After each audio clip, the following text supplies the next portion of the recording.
Hello and welcome back to more ReZero. Links in the description if you need to catch up on the story so far. Last time, Subaru learned about the Ryuzu family and Echidna's experiments.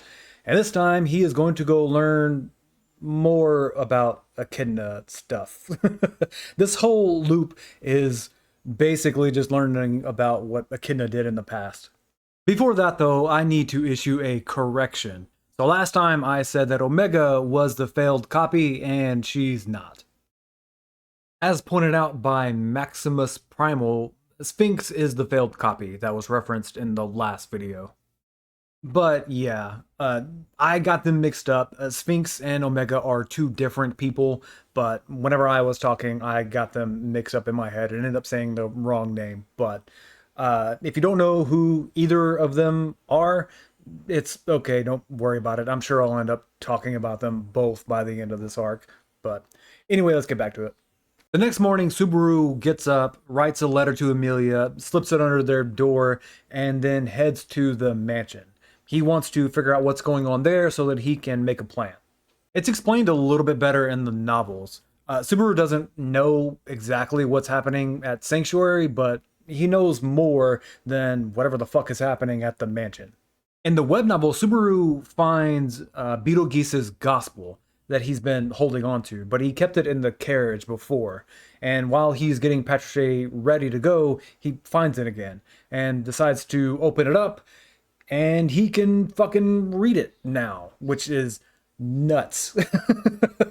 There's no specific reason given for why he can now read it. It could be that he's an apostle of greed now. It could be that the book itself has somehow decided that it's okay for Subaru to read, but we just don't know yet.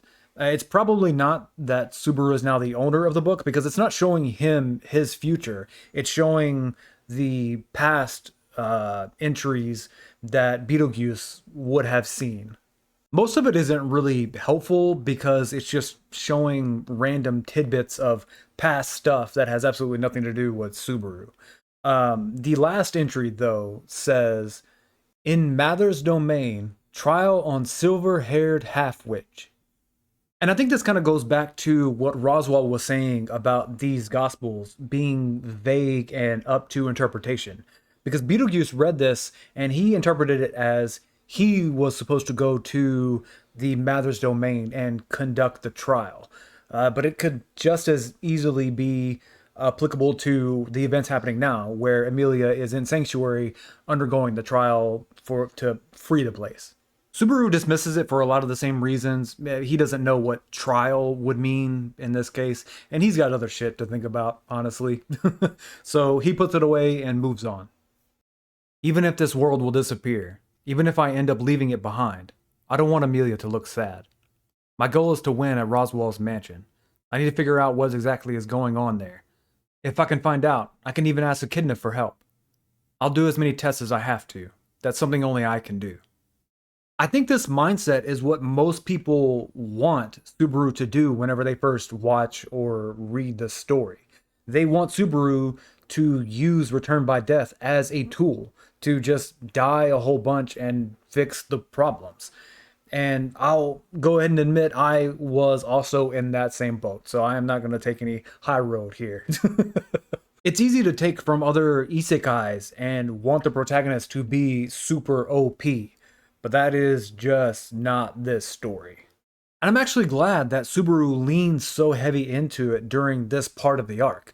It starts to give us, the audience, what we think we want from Subaru, and then builds a better path later on. Garfield jumps in front of them, causing them to come to a sudden stop. "You and your witch stench are going out to do something evil, aren't ya?" Unlike the last time, Subaru didn't get Roswell to explain anything to Ryuzu or Garfield. He's literally just running away without explaining anything except for the letter that he left for Emilia. So it kind of makes sense for Garfield to jump in and interrupt him here. "I won't deny smelling bad, but why bring it up now? You didn't say anything about it yesterday. Stop it. Don't go making me more pissed off than I already am."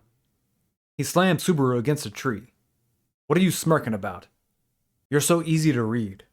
Now I've got a good idea of what gets a reaction out of you and what makes you mad. You bastard. You were testing me? You're insane. Honestly, I don't like this scene in the anime. The novels add a little bit more info to make this all make more sense. Subaru brings up the clones, something that he should not know about. This is what gets Garfield angry and causes him to second guess what he's doing, at least enough that he doesn't kill Subaru. Part of it is that he's trying to figure out how the info got out. And without that extra info, in the anime, Garfield just stops for no reason. Like, Subaru is taunting him and everything, and then Garfield just lets it go. I don't know. It seems weird to me without that extra info. The hell do you think you're risking your life for? If my life was enough, it'd go pretty damn well with the end result. Keep an open mind and let me off the hook, would you? If I let you go now, can you guarantee you aren't going to do anything bad to us later? I won't betray Amelia, and I won't do anything bad to the sanctuary. Garfield, I know you're hiding something, but I'm going to find out what it is. So long as I don't give up, there are no secrets. You'd be wasting your time trying to stop me. This seems like a questionable decision by Subaru here. But he's also okay with dying right now, so here we are. Who the hell do you think you are? You don't know shit about this place, or the old hag, or anyone else. You have no idea what pain and suffering even are. Quit running your damn mouth as if you do. Um, yeah, I'm just gonna let Subaru take this one. I do know. I know hell. I've seen it many times. I'm the only one that needs to know hell. That's what I'm here for. Good job to Subaru for actually standing up for himself for once without being cringy. This is the conversation that happened last night in the web novel. So Subaru talked to Amelia and then to Ram, and then he had this conversation with Garfield out in the woods before he went to the giant crystal room. Garfield does show up here in the web novel, but obviously the conversation is very different. They don't try to talk it out or anything. Subaru just uses the clones. The novels have Subaru use the Apostle of Greed stuff a hell of a lot more than what's done in the anime. This version makes it seem like only one person can control the clones. Subaru says that the command rights, or whatever they are, were transferred to him. And none of the other versions ever bring up anything like that, as far as I know. Garfield doesn't really give a shit about most of the clones. He kind of sees them as dolls more than anything. But the Ryuzu from last night is also there, and he can't get himself to attack ones that will talk to him. Or ones that he considers family, is the way that Subaru puts it. And since one of them is there, Garfield can't really fight back that hard. So they gang up on him, hold him down, while Subaru and Patricia escape. So then we line back up with the other versions. Subaru gets back to the mansion. He talks to Frederica and Petra. Most of this conversation isn't really that important, so I'm going to skip it. In the anime, they talk outside, and it's real quick. At least that's what it seems like. And the novels, they actually go inside and like have tea and everything, and it really feels like it loses the sense of urgency. In the web novel, he wants to go inside because he actually left Sanctuary without sleeping. So he is worn out and just wants a minute to sit and rest. He tells Frederica and Petra to take Rem and go to Arlem Village. He doesn't tell them what's happening exactly. He just says they need to get out of the mansion for a little bit so that he can solve a vague problem. And in the light novel, he actually decides that Frederica is no longer a threat. So I guess I can remove her from this list. And just to clarify, he doesn't completely trust her yet. He still thinks that she's working with somebody and knows some info that will help him. So he still wants to get that info out of her, but after seeing how she acts and with the attacks and her dying to Elsa a few times, Subaru is pretty sure she's not part of the actual problems that are going on. She's assisting someone at best, but doesn't appear to be playing a big part. So Subaru is willing to drop her off of the problem list, and this is not true for the web novel, at least not at this point. In the anime, that's pretty much the end of the conversation, but in the novels, Petra leaves and Subaru starts to ask Frederica questions about Garfield, specifically if he has taken the trial. Frederica knows that he took the trial once before she left, and that was like 10 years ago. In the web novel, she says 7 years, which doesn't really match anything else that I've seen before, so I'm sticking with 10. And she says that Ryuzu was the one who went into the graveyard to get him out, and that will be important for later. It was pretty much this incident that caused them both to change. This is when Garfield starts to want to protect and save Sanctuary. And Frederica thinks that one day they will be free, so she left to go start to make a place for them once that happens. Basically, the current situation that we're in. Frederica also says that Subaru has gained a great deal of Master's trust. It's fucking Roswell. It's super obvious that she's working with Roswell. There's a few extra questions in the web novel, but it's mostly small things. The siblings treat Ryuzu like she's their grandmother. Frederica doesn't know anything about the clones, and that's pretty much all you really need to know. So, with the maids leaving the mansion, Subaru goes to talk to Beatrice. It's all quite ironic either way, I suppose. The end of a contract that lasted a long, long time. By bringing an end to the end of the end, I will truly be set free this time. Of course, the fact that it has to be with you makes the ending far too ironic for me, I suppose. Did you get that from your precious book, too? You really are stubborn. It's going to be a chore getting you out of here. Getting me out? What are you talking about, I suppose? Looks like you didn't expect to hear that. Isn't everything written in that book? Beatrice looks scared as she flips through the gospel. Quit clinging to that book. When you're talking to me, look into my eyes, not some book. Subaru takes the gospel and looks through it, but it is blank. It really seems like I really want to call them prophecies. Like the entries just show up randomly. Like it's not like a normal book that has everything written. Things just kind of pop up to tell about the future, but it's not really consistent. And it really reminds me of like future diaries, except for this isn't text based. This is a book, but I guess, wait, I think there is someone in that anime that actually has like a book, or was it drawing? I don't know. You fucking know what I mean. It was some time ago when the book stopped showing my future. Many years now. To maintain and curate this library's knowledge is what my contract demands, I suppose. She enjoyed storing up knowledge more than anything else. Beatrice, you're a spirit contracted to Echidna, aren't you? In the web novel, Subaru has actually seen Echidna use the Book of Wisdom. So he uses that in addition to Roswell saying that his and Beatrice's gospel are different from the cults, to start questioning where Beatrice got her gospel from. Also in this version, Beatrice teleported him to Sanctuary a few loops ago. He guesses that she can teleport to places that she is connected to. It's these clues, plus a bunch of other little things, that leads him to guess that Beatrice is contracted to Echidna. It also adds in a detail that I didn't really think about before.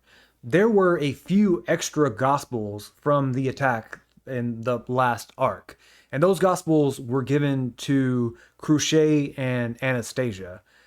This isn't brought up in any other version. It's not mentioned as far as I know, so I don't know if this is just a dropped idea or if it just turned out to not be very important. So I'm in the middle of editing here, and I realize there's a little bit more that I want to say about this. So in the web novel earlier, Echidna said that her Book of Wisdom is accessing the memories of the world, as if the entirety of history and both past and present are kind of hard determined. They're pretty much hard coded into the world, is the way that she kind of treats it, and that her book is able to access those memories. And here, Beatrice kind of hints that both the gospels that she and Roswell have, and the gospels that the witch cults have. Wait, no, one witch cult, the witch cultist, the ones that they have also, all of them are accessing the memories of the world.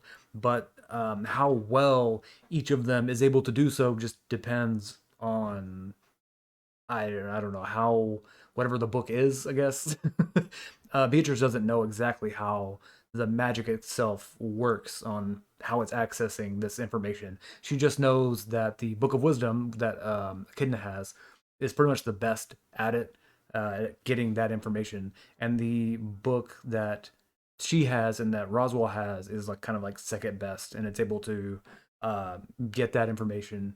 But I would guess that the witch cultists are also getting the memories of the world through, again, some magic we don't really know.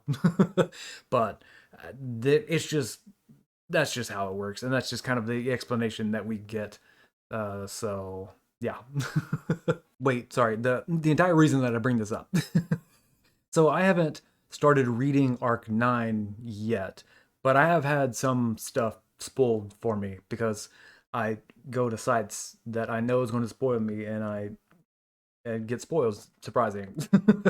But anyway, I think the whole idea of the world being determined, and the memories of the world, that type of thing, is going to end up coming back up again, especially with relation to Echidna. I don't know for sure. I'm not haven't gotten that far in the story, but because I think it will end up coming up again, I wanted to kind of put a little teaser here. It was the last thing she told me, I suppose. One day, that person will appear in the library. My job was to wait for that day. I've been waiting for it all this time, but that person never came, and the book didn't tell me who it would be. So, I don't care if you're not that person. If the one who can finish me, who can bring an end to my contract, who can take away my life, is you, I will settle for that, I suppose. Beatrice wants to die. More accurately, she feels alone, and this is kind of the best solution that she can come up with. Naturally, Subaru is not going to accept that. Don't even joke about wanting to die. You can say that to other people, but I won't let you say it to me.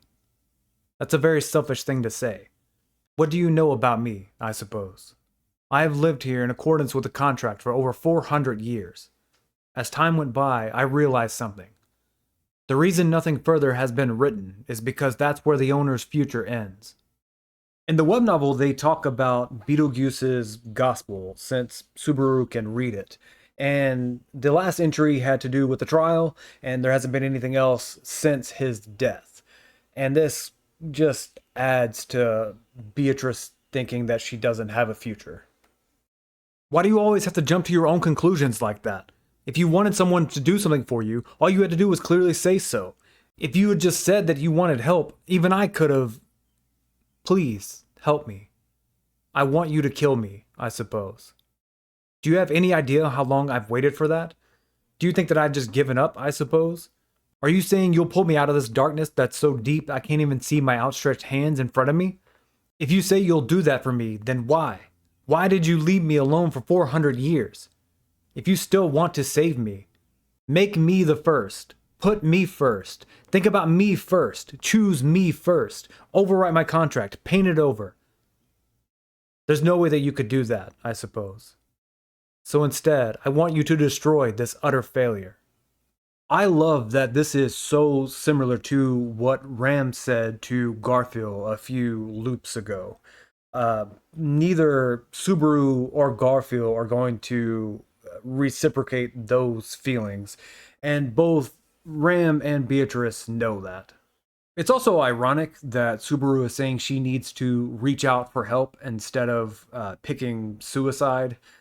Granted, his situation is a little different, but he's not listening to his own words here. In the novels, she talks more about other people that have made it to the library. Lots of people have tried to help her, have tried to get her out of the library, but she judged them all to not be the person that she's supposed to be waiting on. Even now, it's not about Subaru. He's not that person either.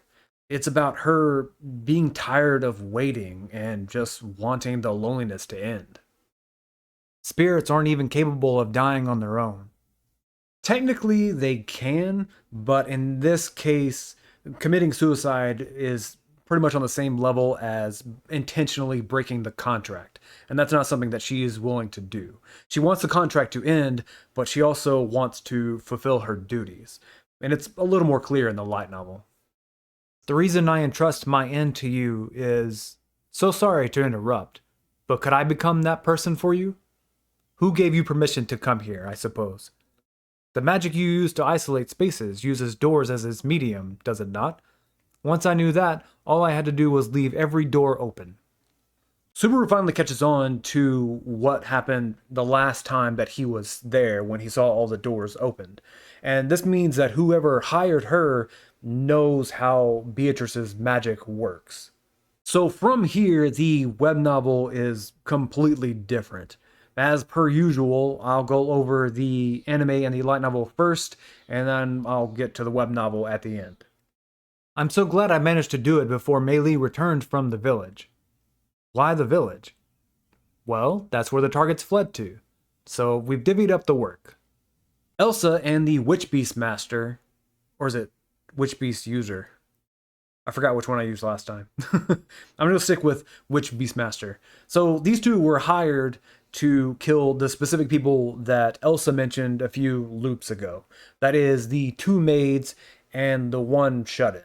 Subaru probably thought that Elsa would go after him in the mansion so that the other two could get away, but they're professionals, and they're not going to let their targets get away. You're protecting her? Damn straight. You two are so close. How enviable. I'll send you two to meet the angels together. Shamak. As smoke fills the room, Subaru and Beatrice make a run for it. What do you plan to do, I suppose? Head for the village. It won't do any good to go there now. Beatrice could see anywhere in the mansion. Not that she always looked, but she had the ability to look anywhere. At least that's the way that it seems to me.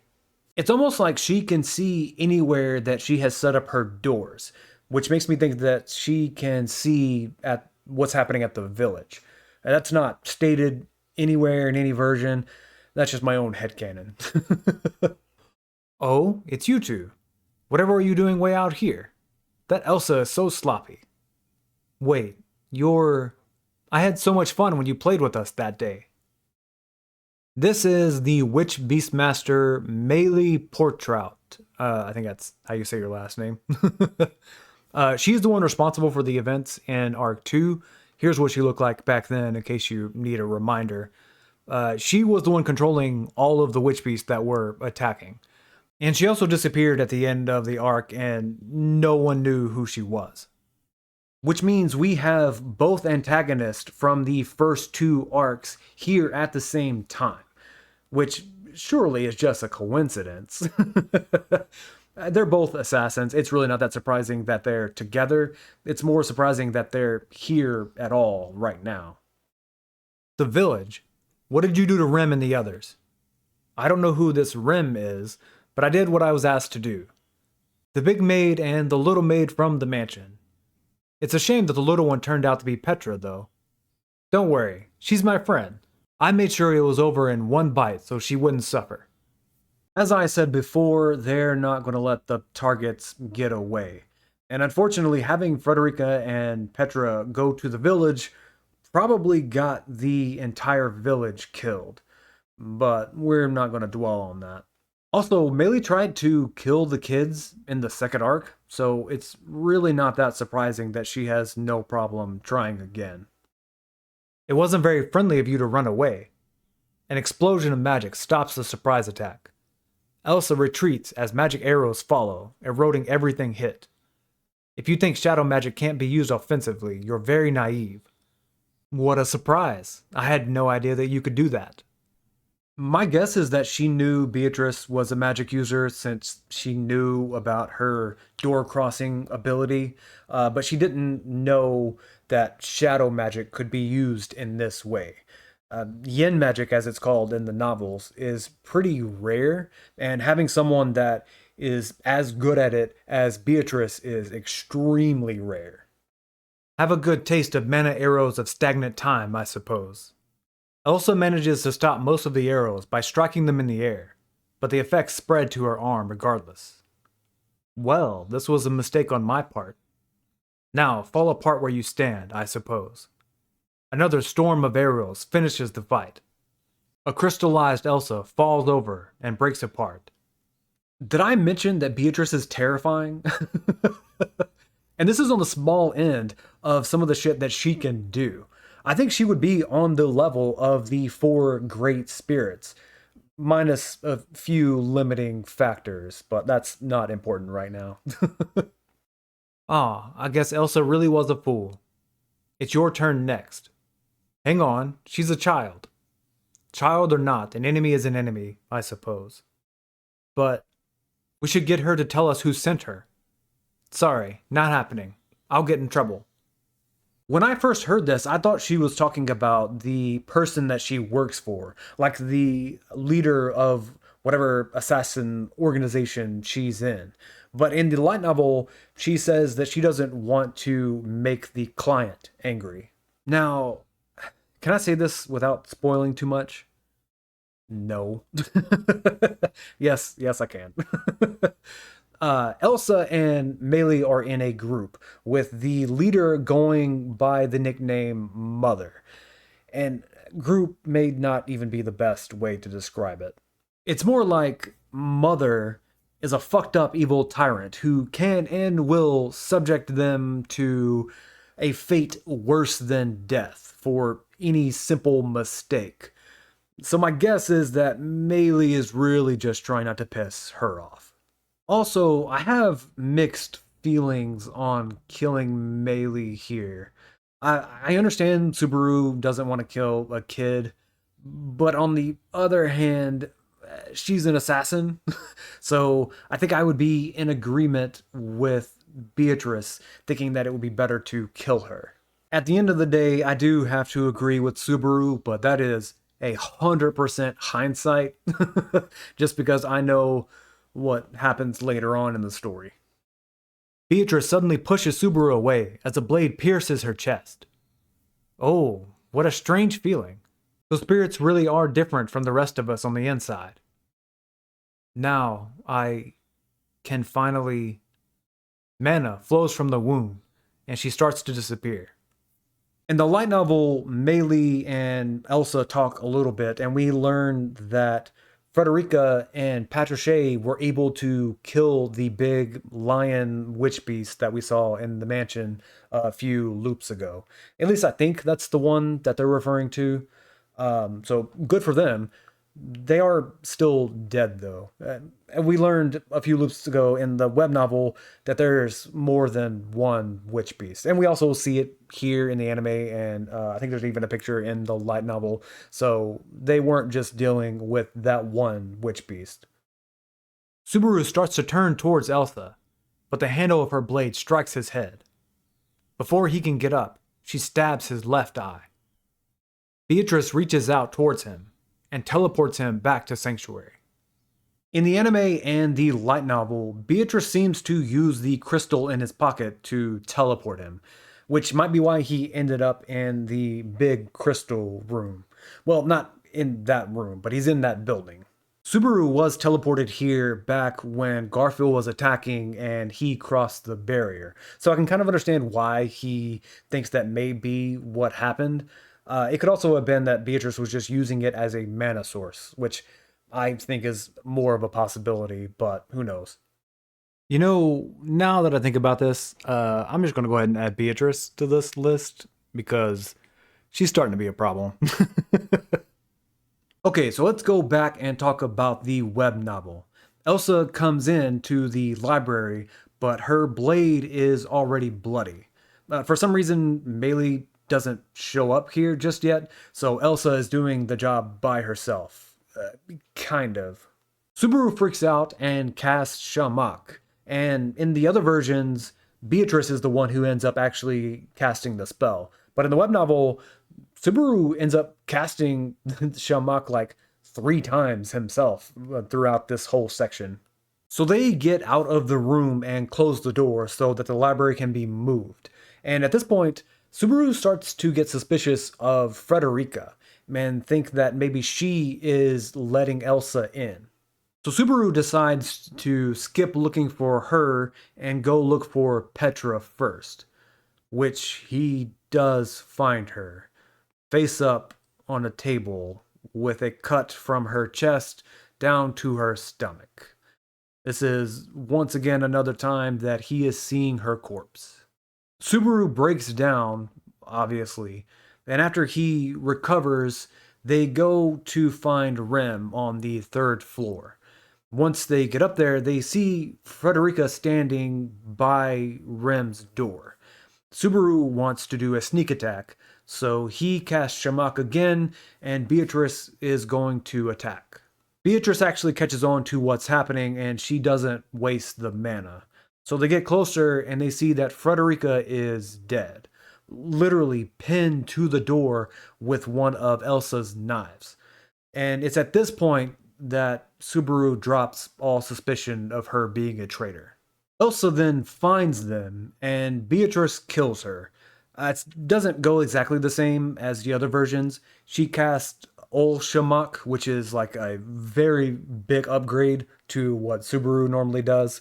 With Subaru, it's more like a smoke screen, and it kind of maybe fucks with your senses, but not that much. With Beatrice, the Ol Shamak basically makes it to where you can hardly tell you have a body. Like, that is how much of an upgrade it is. And then she casts the Yin magic arrow stuff, but it doesn't work the same as the other versions. Like, it doesn't crystallize her. Basically, all it does is it pins her to a wall full of holes. Subaru then goes to check and says that she's dead. She doesn't have a heartbeat. She doesn't have a pulse. And with as much holes that are in her, he basically just calls it good. And then they go into Rem's room. The plan is to take Rem to the village so that they can watch her there, and then return to Sanctuary. The plan that gets interrupted when Elsa shows up and kills Beatrice. And it's like she disappears almost instantly. There's no teleporting, very few final words. It is just she gets stabbed, and that's pretty much it. At this point, Subaru tries to talk Elsa out of killing him, since she's not on the list of people she's supposed to kill. And Elsa responds by beating the fuck out of him until he passes out. But he doesn't die. He wakes up and he's alive. Rem's still alive. Elsa just fucking left. So he tries taking Rem to the village, and no one is there. Just giant wads of meat, as the web novel puts it. And it's pretty obvious to me that it's the villagers. Subaru kind of has that mental block where he knows, but he also doesn't know. So he kind of acknowledges that it's there while ignoring what it pretty much means. And I have no idea why. This very much seems like Meili came here and attacked the village, but I have no idea why. There's no real reason for her to be there if their targets are not there like they are in the other versions. But again, she doesn't show up in this version, so I guess we just don't know. So he goes back to the mansion and buries Petra and Frederica. And then he gets Patricia, who is alive in this version, and goes back to Sanctuary. So he still ends up back at Sanctuary, but in a very different way. On that note, I'm going to go ahead and end the video here. There's still more shit that's going to happen in this loop. He's going to learn some more stuff, and there's going to be some more fucked up stuff that happens. But we'll get that next time. So, see ya.